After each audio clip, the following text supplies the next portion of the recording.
Okay. See, it already says live in the top corner on Facebook, but then in this other screen, it says setting up your meeting for Facebook. Okay, now we're really good for live. Okay, welcome anyone that's going to watch this. This is Derek Snow with No Dog Left Behind on episode 18 of the Everyday Dog Show. If you're watching this now, don't hesitate to comment hashtag live. And if you're watching it later, hashtag replay just helps with some algorithms and more people seeing our message and getting it out there a little bit more broadly. You may or may not recognize who I'm sitting with. For those of you who have watched episodes before, perhaps, or if you've missed episodes, I have the one, the only Paddy. And I want Paddy to tell me, or you guys, who she is and why she's on here. Oh, okay. Hi, I'm Paddy Thompson, and I'm the owner-operator of Fido and Felix Foods, based in Craven, serving pretty much all of Saskatchewan. And I'm here to talk about puppies and raw food. Should you feed it? Is it healthy, etc.? Good. That's perfect. So to begin with, yes, so Paddy does provide raw food specifically to clients. Is that correct? Yes, and I have done so for 19 years. Is that it? Oh, just kidding. Yeah, that's Okay. all. So the first question, biggest question I imagine many people would have is like, is it safe to feed puppies raw food? Because, you know, it's kind of a little bit out there for some people that are really conditioned or, you know, have been accustomed to feeding kibble, for instance. Well, that's a really good question. And yes, it's normal, it's natural, and it's healthy. It's the healthiest thing that you can feed puppies. I mean, I've been selling to certain breeders for years, and they wean their litters of puppies to raw starting at 4 and 5 weeks of age, with a slurry that they make up. Well, hey, good side note is Yeah. actually, and a little shout out, is those puppies. I got a couple Chocolate Lab puppies for those. We'll do two shout outs here. I have a couple Chocolate Lab puppies that are in service dog training. They're prospects anyways, to see if they can work out for service dog training that we do within No Dog Left Behind, primarily psychiatric. And the breeder we got from feeds raw and had them already eating raw when they came to us, and was like, hey, if you want to, like, if do whatever you want, but you know, this is what we feed raw, and if you're into it, go ahead. And that's Echo Labradors, really good breeder. I can't remember where they're based out of, but anyways, I shouldn't have told anyone that. No, I'm just kidding. But and then also Paddy was, if you hadn't noticed or seen anything on our social media, Paddy had generously donated and is going to be feeding our two little puppies, Duke and Chip, wonderfully nutritious raw diet for the next 4 months or so. So we are very grateful for that contribution from Paddy and her business. So anyways, sorry to kind of digress a little bit, but it's relative. So yes, it's safe to feed puppies a raw diet. That's Yeah, I'll just add a little bit to that. As an example, I mean, the dog's closest wild relative is the wolf. They differ in DNA by about 1 to 2%. And wolf puppies, they wean to raw, you know, thanks to their parents bringing stuff back for them, regurgitating food for them. So yeah, it's completely natural. It's absolutely even what they're like doing. wild dogs, right? Right. Like say dogs that were domesticated, but then, you know, became feral through some breeding and so forth. I mean, what are they going to eat? They'll eat garbage, I'm sure. But if there's not around, they're going to kill some animals and they're going to consume them. Exactly. Oh, but I And I guess want this is another point. I'm sorry. I'll just It's throw like, this out there. This is so important. Even vets out there, and there aren't that many who support raw feeding, are telling puppies now, or puppy owners nowadays, that for the first year of that puppy's life, you should feed them puppy food or commercial food, because they have to have that balanced and complete diet, which is an absolute falsehood. so why do you think that is? What do you think? I mean, Well, vets don't really know. diplomatically, why do you have a speculation as to Diplomatic. why some of them may be predisposed to suggest that? Do you think it could be potentially It's fear and a lack of knowledge. That's what I was gonna say, like maybe a lack of understanding of what it all entails that creates, you know what, we know kibble works, so like stick to Old Faithful and you'll be okay. That's all I was Yeah, wondering. they don't receive nutritional training when they're getting their degree, and they can get an optional course, take an optional course, but diplomatically, you have to remember that training is provided by the pet food companies, like Royal Canin is a good example, who funds all the research at veterinary teaching universities. So there's a real bias towards kibble in their whole education. Yeah. So when it comes to the raw feeding puppies, because I mean raw is a pretty broad spectrum. Like does some people might wonder, does that mean I can give them raw vegetables, raw fruits, raw grains, raw meats? Like where does raw end and start? Well, raw for any dog doesn't include grains, and very selective vegetables. Dogs cannot digest carbohydrates, especially puppies. So stay away from all of that stuff. Puppies in particular, they don't need that veggie matter. The only time you might add in a little bit of veggie matter, and I always recommend a little bit of tripe, is when you're first switching them over to combat constipation. But the perfect puppy diet till they're about 6 months of age is a 2/3 ground chicken, bone in, and that's whole ground chicken, Mhm. supplemented with some red meat, about a 15% organ mixture, and then some tripe. So I sell a product called BTO, which is a one like 33, 33, 33 mix of beef tripe, and beef organ. So Mhm. you take 2/3 chicken and 1/3 BTO, and you mix them together, and you have perfect nutrition for your puppy. And the reason, that I say chicken, I've done posts on my page about chicken. So I won't get too into that today. We can talk about that another day. Um, Chicken's a very controversial protein, but it's the perfect protein for puppies because the amount of bone is like the calcium and phosphorus is in perfect ratio to assist in those, growing and developing bones and joints.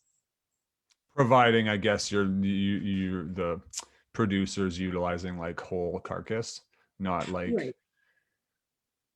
um I don't know what the right word would be, but like pre-harvested carcasses, you know, like if it wasn't just all like byproducts, then you're going to have a higher bone content and everything like that. But Right. Yeah. Like if you were to just take chicken carcasses, as they call them, which are what's left over after, they take off the wings, the legs, the thighs, and the breasts, all the people stuff, right, that just ground up would be way too high in bone. So it's that whole ground chicken that you're looking for.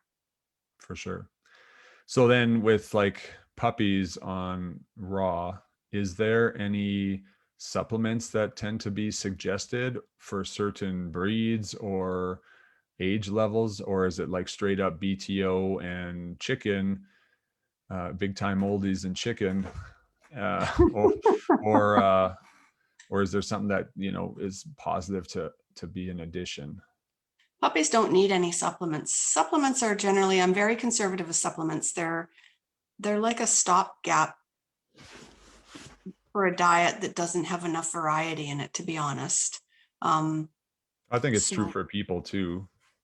yes, you want a good variety of all that whole, healthy, fresh food, and that's what gets you all your nutrients. And on occasion, a couple of times a year, you can throw in a multivitamin, but no supplements for puppies. Uh, there's something relating to that. What about like just in like some bonus little snacks? Do you see any issue with like throwing a few blueberries to a puppy or what? What's up with fruits?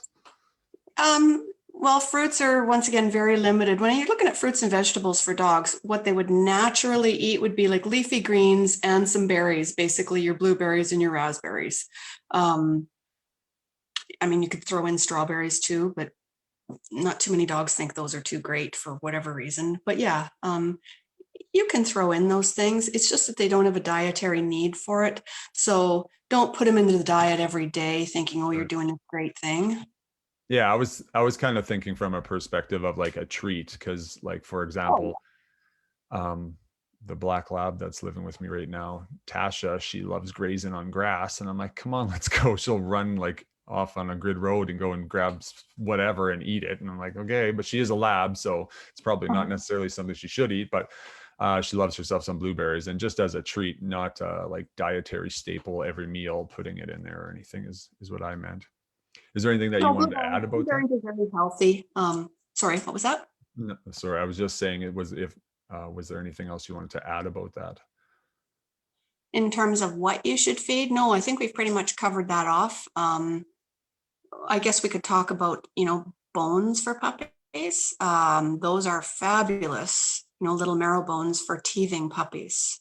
It's great physical exercise and it's great mental exercise, and they're chewing on something you want them to chew on, not something that, they're going to end up getting in trouble for. So yeah, like cow, like femur, like leg bones, the marrow bones, or which kind of bones are you specifically suggesting?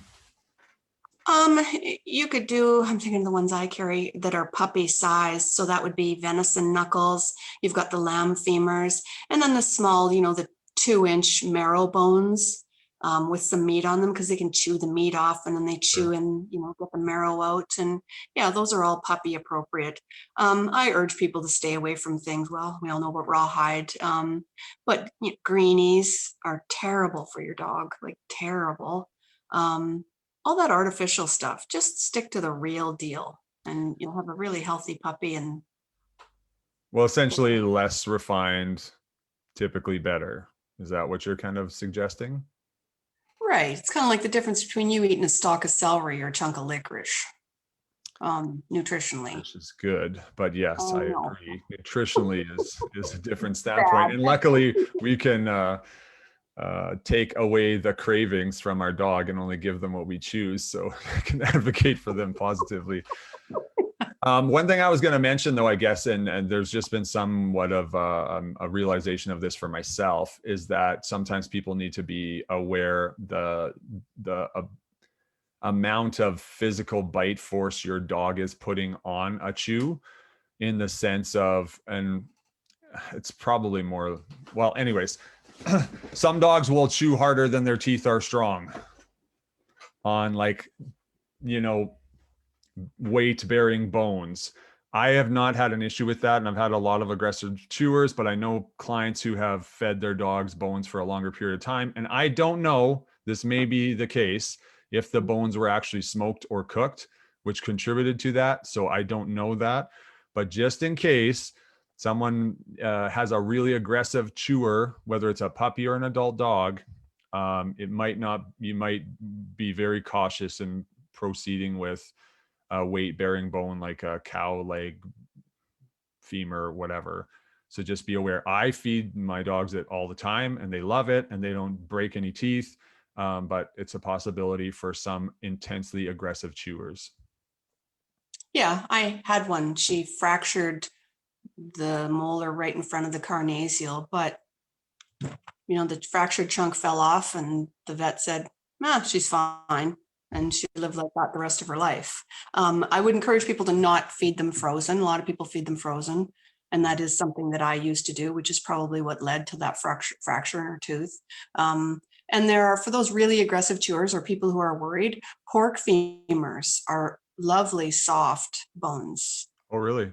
Yes. They're not very common, though. The only ones I've honestly ever seen, well, other than like pork hocks in the store, which is the lower parts. I don't think that necessarily was what you're talking about. No, I'm talking about the actual pork femur with the knob on either end. Yeah, and I've seen them, but the only ones I ever saw that were available were smoked. I sell them raw. I didn't realize. I'll have to keep Yeah, that. but you're right. They're not common. I have, honestly, before I started carrying them, I've never seen them anywhere else. But that's a market. Anyway, because that's interesting, especially if it's a little bit of a softer bone, just because they're presumably carrying less weight than a cow would. But Yeah. you'd think lamb femur would be pretty soft too in comparison. For It is, but they're pretty tiny. Yeah, Lamb femurs are, like, some of them are really tiny. Some of them you get longer, but they're still like very, thin. in terms of diameter, not something I would want to give to one of my German Shepherds who are aggressive chewers. Yeah, right. Yeah. Okay. Um, okay, so I honestly always feed my dogs frozen, and I never really thought that it was potentially a contributing thing. I just liked it because I thought that they'd work out the marrow slower, like Mhm. and chew it out a little bit slower because it's so rich. And then when it's like raw, it stinks and like you can scoop it out like pretty easily. So I'm like, it was more of like, or is more of a, I don't want them to stink too much or stink up the place. So I like the frozen aspect because it just minimizes that. But Well, I mean, you can continue to do it. You just, there's a slightly greater risk. and I'll just have to accept the consequences. But at the same point, I'm like, well, I'll roll the dice on that one because so far it's been okay. Could it contribute? Yes. Um, but yeah, Yeah. Well, I mean, things you about figure out 5 dogs, I only had one of them fracture a tooth using that practice. So right. that's at 20%. Yeah, well, also too, like not necessarily. There's obviously a lot of other contributing factors that could have actually led up to that. That wasn't necessarily the, the bone might have been the camel that broke the straw's back. We don't know, but either way, it's something to be worth mentioning and be aware of. And my own experience of with like around 5 dogs as well, living with me for their entire lives and feeding them raw frozen bones is no one's had an issue, but I know it's possible because I deal with statistics and facts and I just want to help people understand them. And I just mitigate the risk because I think it's better for them to chew than some other options out there. Uh, Exactly. okay, so how much do you like, how do you figure out how much to feed a puppy? So this is a question because there's like a lot more, I guess, lack of awareness with raw feeding than I somewhat recognized. And one of my coaches is like, what do you just get a bag of like chunks of meat and stuff and organs and legs and stuff or what? And I'm like, no. Like, so how is the formulas of these raw diets, how do they come typically from yourself or other providers? Do you get legs, like bones and like dismembered body parts of animals, or what does it look like? What do I use in the No, production of? no. Oh, Like, what does a consumer get when they get the food from you? oh, it's whole ground carcass. So when you buy my beef product, for instance, it's whole, like that whole animal, minus the hooves and the hide and the head. And some of the long bones are non-grindable. But you get all the meat. So yes, the sirloin's in there. Yes, the prime rib's in there. Yes, the tenderloin's in there. There's no pieces parts. It's a Right. whole animal diet. Well, and it is purchased as a human grade product, correct? Yeah, the meat that I use in my diets, if it weren't in the dog food, it would be on someone's table. Right. Which is a big distinction between some other or many pet foods on the market is that. Now, there was something else about that. Oh, but specifically, what I was trying to kind of extract from you is that's great information that you provide, but they come in patties, right? Right. So, Yeah. like, you get a box of whatever size box you purchased, and you open it, and it's these little round patties or whatever, and like, what weight or sizes are there as far as options go? In the 5 pound case, you have quarter-pound patties. So that's 4 ounce patties. In the 12 pound case, you have half-pound patties, 8 ounces. And then in a few of my proteins, I have a bulk case. So it's a 30 pound case, and those are 1 pound pucks. Okay. So it's Um, it's it's a lot more, I think, practical as far as like delivering and feeding to dogs than sometimes people might wonder. You're not like chopping off limbs and just throwing it to your dog. It's all ground up. Everything's pretty. It's just in this puck, and you feed it to the dog essentially. yep. Um, was there anything else you wanted to add about that? Well, you had asked me, I think how we started out was how much to feed. Oh yeah, that So was it. A yeah, puppy. and before I go there, the one thing I always tell my puppy owners when they call me is when you get your puppy from the breeder, I mean, if they're raw fed, great, start feeding raw as soon as you get home. But if they're a kibble fed puppy, I always say to people, ask that breeder for a week's worth of food. Because puppy's already going through so many changes. They're leaving mom and all their litter mates and the home they know. And I just think it's a mistake to change their diet, the first time you get them home. So I always say, just keep them on that diet for a week. Then you can make that switch to raw. I'll just briefly talk before we get into how much to feed about how to make the switch. And that is you fast puppy for 12 hours, offering nothing but fresh water. So feed him supper, and then it's done, let's say 6 p.m. and then he gets nothing but fresh water, and hopefully puppy sleeps most of the night. And then you can start feeding raw in the morning. No mixing of that dry food with the raw. It's a bad idea. Puppy can get what's called a bacteria bloom. Puppies, seniors, and unhealthy dogs are subject to bacteria bloom. And what that is kibble takes 8 to 12 hours to get through the digestive tract, and raw takes 3 to 5. So if you get them mixed in that digestive tract together, it's like a crock pot for bacteria. It's being held, that raw meat's being held in there. And sometimes that bacteria multiplies to the point where it overwhelms the host, and you get a bacteria bloom, which can result in vomiting and diarrhea. And, I've seen it end a dog up at the vet, Sure. especially a puppy. Now, in terms of how much, in 95% of puppy cases, you're going to feed 4% of that puppy's body weight. Now, there's a lot of manufacturers out there, and you look at the guidelines on their food, and they say feed between 5 and 8. And I can tell you from 19 years of experience that 4% is the magic number. There are very few exceptions to that, because you want to keep your puppy lean. Okay. And if possible, when you get puppy home, if you can start him out, especially if he's been on kibble, because there's a bit of a transition taking away those carbs, he's going to feel hungry. So if you can feed him 3 times a day, that's optimal, for say that first week or 2. But if you can't, and it's got to be 2 times a day, then it is what it is. And do you mean once you're onto raw? The yes. 3 meals? Okay. Yeah. Just for that first little while you're making the transition. As I said, especially if it's from kibble, because you take the carbs out of their life and they're going to feel hungry. I ditched carbs, and I'm telling you, I can eat a lot of meat and vegetables and still think I don't feel full. And that's what the puppy or dog ends up feeling. But yeah, 4%. Watch that puppy's body condition and adjust as needed. I say to people, they'll go through growth spurts. So you maybe want to check that weight every couple of weeks, but you want to be able to easily palpate their ribs. I say to people, it should be the equivalent of you having a t-shirt over your ribs versus a big bulky sweater. We want lean puppies, and we want to see a nice hourglass waist when you look down over their back in front of their hips. Okay. So then with like amounts, you just kind of increase as needed. If the puppy doesn't seem like if it's lost weight, or if a week or 2 has gone by and it's the same weight, and you might see just more ribs, obviously just increase as needed by like 1 or 2%, or what do you do?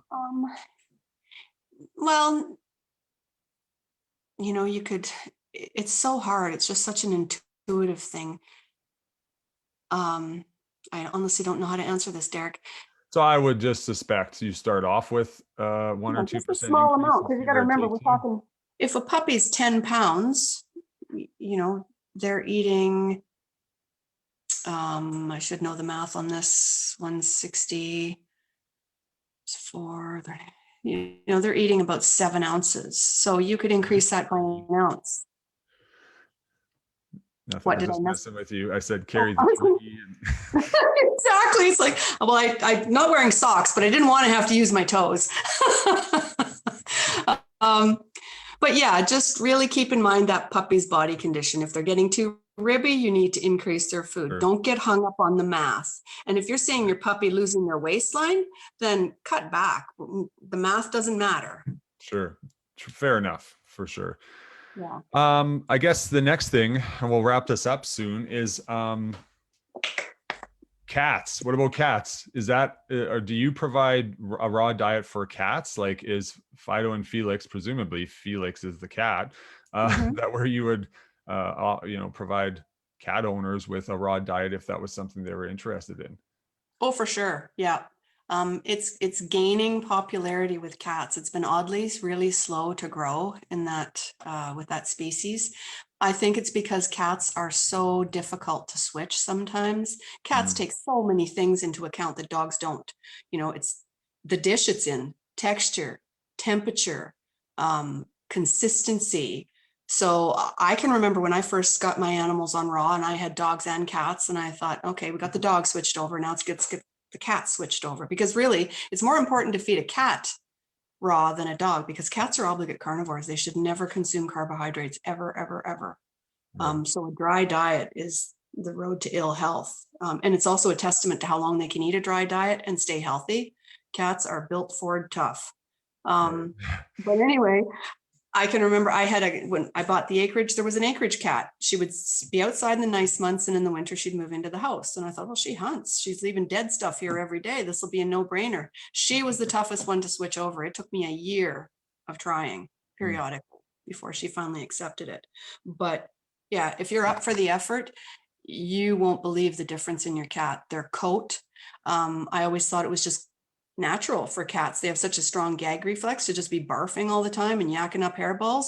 Raw fed cats don't do that. That litter box that smells like, I don't even have a vocabulary for what it smells like when you feed them dry. The difference in that litter box, the amount of stool in it and the smell is like the difference between mud and whipped cream. It's that dramatic. Well, even with dogs too, I mean, I've noticed the same thing, because all my animals in my care, which is like 6 of them, are on a raw diet from Fido and Felix, and like their stools are, I would say 30% of what they were size wise and just sheer mass. Like they're just Yeah. tiny for how much is going into them and what's coming out. I mean, it just kind of reflects how much their body is utilizing, and obviously the higher water concentration, but and they're just less rank. I'm like, I mean, it's poop is poop. It's not enjoyable, but it's less unenjoyable to clean up these ones because there's less of it and they're firmer. And anyways, Mhm. probably a good place to end on the poop talk. And No. Was there anything else you wanted to add, yes, Patty? I'm thinking we've covered it off. Like, should you feed your puppy raw? What you should feed them, how much, how to make the switch, raw bones for their teeth. I think we covered off the basics. For sure. That was a good educational call. So I thank you for joining me again. And y'all can reach Patty on her website. You want to tell us? I was going to say it, but then It's www.fidoandfelixfoods.com. And you can also find Patty on Facebook and Instagram. the Facebooks. That's good. Okay. So thank you so much for coming today. And I'm sure you'll see Patty again somewhere along the way. So thank you for your time. Thanks for inviting me. You're welcome. Till Bye-bye. next time, y'all. Bye.